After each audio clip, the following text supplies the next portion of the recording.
It started with a sound, not a scream, not a bang, but this low, hollow groan, echoing through the kitchen pipes like something dying deep inside the walls. I just turned on the faucet expecting the usual rush of water, but instead, just air, a wheeze, then silence. I checked the laundry room, the bathroom sink, the hose spigot out back. Nothing. Not a single drop. It was just past 6:30 a.m.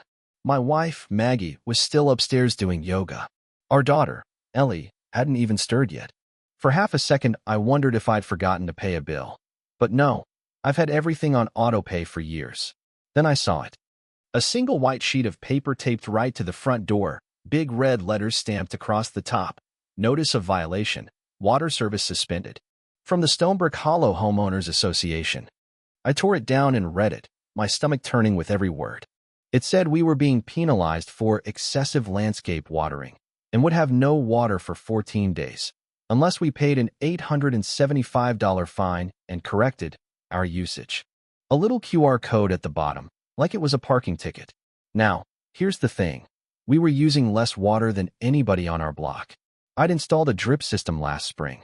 Let our back lawn brown over in the drought. Hell, we were the example people pointed to when the HOA sent those passive-aggressive emails. And yet, here I was, holding a penalty notice like I was some suburban outlaw.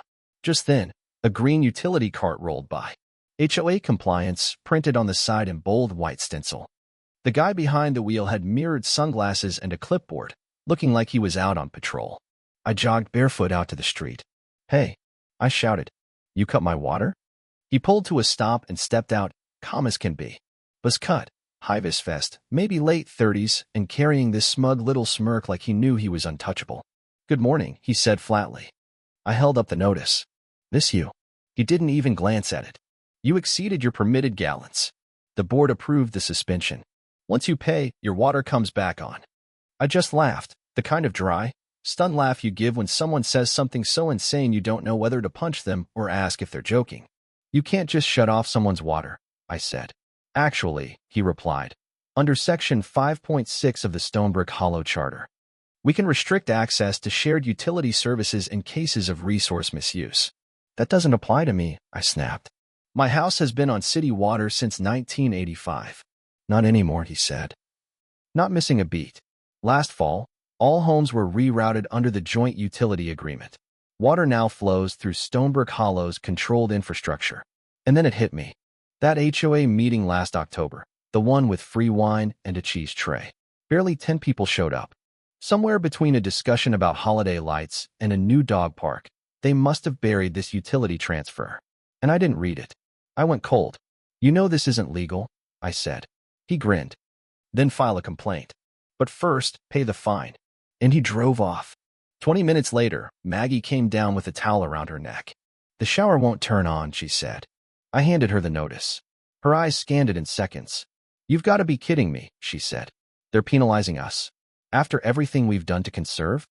"They're claiming it's under HOA oversight now," I muttered. She didn't say much after that. But I saw it, that look she gets when she's building a case in her head. Maggie's not a lawyer. But she's a policy analyst for the state's environmental department. She's built for this. "They can't do this," she said. "Not legally. Not without consent." But they did. By noon, the whole block was buzzing. 5 other homes got the same notice, including Mrs. Hastings, 2 doors down, who couldn't even make tea without asking for help. So I helped. Then I drove straight to city records. And that's when things started to unravel. A clerk I knew, Jason, a kid I used to coach in Little League, pulled the documents for me. Turns out, the reservoir the HOA was piping water from, Cedar Hollow Basin, wasn't even theirs. It was still listed as Parcel 11A, my land. Suddenly it all came rushing back, the old blue trunk in our attic.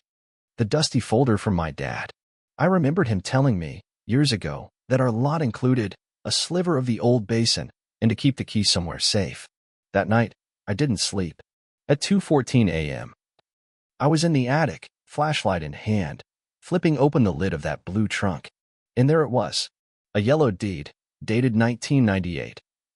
Transferring water access rights of Cedar Hollow Basin to the community, so long as it remained non-commercial and free of exploitation. And right there, buried halfway down the page, was a clause. Grantor retains full right to terminate access if use becomes coercive or monetized. They were charging fines. That's monetized. They were weaponizing water. That's coercive. So I made a choice. I called Maggie's friend, Janet Rivers, a real estate attorney who owed us a favor. She read the documents twice, raised an eyebrow, and said, "They're done. Shut it down." And so I did. 2 days later, every faucet in Stonebrook Hollow went dry. At first, the HOA tried blaming the city. Then they blamed maintenance. Then, silence. I posted a photo of the deed in the community group chat, captioned, "I own the reservoir." I turned it off. Ask me why. That's when it exploded. Hundreds of comments. Screenshots of shady fines. Stories about backyard inspections. Someone shared an email from the HOA board chair, Braxton Vance, discussing plans to install biometric gate locks to control ingress during policy disputes. This wasn't about drought. It was control. A week later, we held a community meeting at the park. Over 200 people showed up. No board members, just us. I stood there with the original deed in one hand and the wrench I used to close the valve in the other. "I didn't shut off your water to punish you," I said. "I did it to wake us up. Because this isn't about sprinklers, it's about power. About who gets to decide what's acceptable and who gets punished for questioning it." The crowd was silent. Then came the applause. By the end of the night, the entire HOA board resigned. 3 days later, a new council was formed made up of neighbors. Real people. Teachers, nurses, veterans, retired folks. People who didn't hide behind fines and bylaws. I was asked to lead it. I said no. I already had a job protecting that reservoir from ever being used as a weapon again. And now, water flows again. Not just through the pipes, but between neighbors. People talk more. They wave again. They help each other.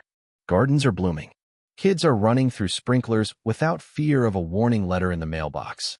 And me? Sometimes I still walk out to the edge of Cedar Hollow Basin, where the sun hits the water just right. And I rest my hand on the old iron valve, not to guard it, just to remember.